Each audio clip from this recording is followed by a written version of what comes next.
Good evening students. 10th Tamil பொதுத் தேர்வுக்கான முக்கியமான வினாக்கள் தான் பார்க்க போகிறோம். இதில் பகுதி 5ல் வந்து பார்த்திங்கன்னா நெடுவினா கேள்வி எண் 43, 44, 45 3 கொஷின் கேட்பாங்க. 3 வந்து பார்த்திங்கன்னா 8 மார்க்கு, டோட்டலாக 24 மார்க் கேட்பாங்க. இதில் ஃபஸ்ட்டு கொஷின் பார்த்திங்க அப்படின்னா 43வது கொஷினில் ஒரு 4 கொஷின் கொடுத்துருக்கேன்.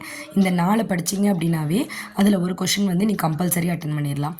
ஸோ ஃபஸ்ட்டு ஒன் வந்து பார்த்திங்கன்னா நாட்டு வளமும் சொல்வளமும் தொடர்புடையது என்பதை பாவாணர் வழிநின்று விளக்குக. அடுத்த கொஷின் வந்து பார்த்திங்கன்னா காற்று மாசுபாட்டை தடுக்கும் வழிமுறைகள். தேர்டு கொஷின் பார்த்தீங்கன்னா சங்ககால தமிழர்களின் விருந்தோம்பல் பண்பை சான்றுடன் விளக்குக. இந்த தேர்டு கொஷின் வந்து மோஸ்ட் இம்பார்ட்டன்ட். அதை ஃபஸ்ட்டும் அதே மாதிரி தான். இந்த ரெண்டில் ஏதாவது ஒன்று கேட்குறதுக்கு நிறைய சான்ஸ் இருக்குது. ஓகேவா? அடுத்த இம்பார்ட்டன்ட் கொஷின் தான் நான் 4th கொஷினாக கொடுத்துருக்கேன். ஓகேவா? ஸோ போராட்ட கலைஞர், அடுத்த பேச்சு கலைஞர், நாடக கலைஞர் ஆகிய தலைப்புகளை கொண்டு கட்டுரை வரைக. ஓகேவா? இந்த 4 படிச்சிங்க அப்படின்னா அந்த 43வது கொஷினில் ஒரு கொஷினை நீங்கள் கம்பல்சரி அட்டன் பண்ணிடலாம். ஓகேவா? அடுத்து வந்து பார்த்திங்கன்னா செகண்ட் பார்ட், அதாவது 44வது கொஸ்டினில் துணைப்பாடம் தான் கேட்பாங்க. துணைப்பாடத்தில் 2 ஆப்ஷன் இருக்குது. ஃபஸ்ட்டு 4 துணைப்பாடத்தையும் நீங்கள் ஃபுல்லாக படிச்சிட்டிங்க அப்படின்னா ஒரு கொஷின் அட்டன் பண்ணிடலாம்.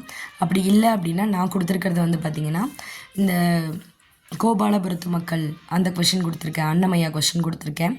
அதுக்கப்புறம் வந்து பார்த்திங்கன்னா புயலிலே ஒரு தோணி, பிரம்மம், இன்னொன்று லாஸ்ட்டாக வந்து ராமானுஜர் நாடகம். ஓகேவா?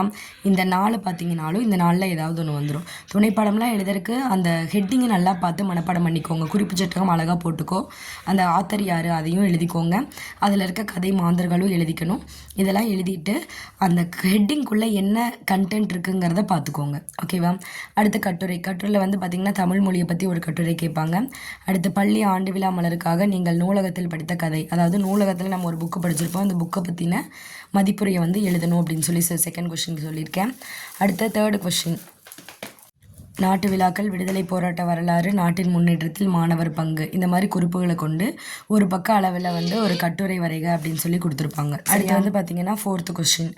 இந்த கொஷின் வந்து பார்த்திங்கன்னா